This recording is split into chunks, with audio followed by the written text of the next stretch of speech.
Iba si Lord magdisiplina. Kapag musimang ka, ikaw Kristohanon, kasala ka, nga di ka maghinulso sa imong sala, iba si Lord. Ang unang buhaton sa Ginoong padungog na siya.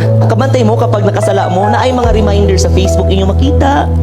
Pag ikaw nga, si Lord yun istorya sa ako, igo kay ko sa Facebook shared post, Then, or di naman kaya ato ka sa TikTok. Pag ato sa TikTok na ay nagwali dito ba nga igo pod ka. Marimanig ka nga mauni, si Lord yun ni. Or kaya naman wala mo ga Facebook or wala mo ga TikTok. Pag biyahe ninyo patulong sa eskwelahan or sa trabaho kabantay mo na ay mga karatula ba nga, God is good. Touch day kagamay. Tinuod yun ba, God is good. Marimayin ka ba? Na ay mga soft signs na ginahatag si Lord.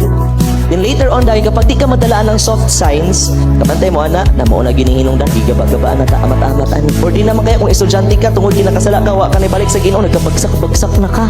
Kapag layo na mo sa Ginoo, makaingon lagi mo nga murag lagi good scores. Pero kapag di yun ka madalaan ng moderate nga disiplina ni Lord, diri mo Lord ang pinakalisod sa man. Kapag gahi katubangan sa Ginoo, He'll give you over to Satan. That's written in the book of Romans. Talagsa na, sakit ka. To the point nga, pag nagsakit ka, di na nga makatawag sa Ginoo pa sa inuwa ko, Lord, kasala jud ko. Kung di man ka nagkasakit, disgrasya. Kabasa mo anak ang verse sa Romans. So He gave them, He turned them over to Satan. Nga naman, kay di man ka madala sa reminder sa Ginoo.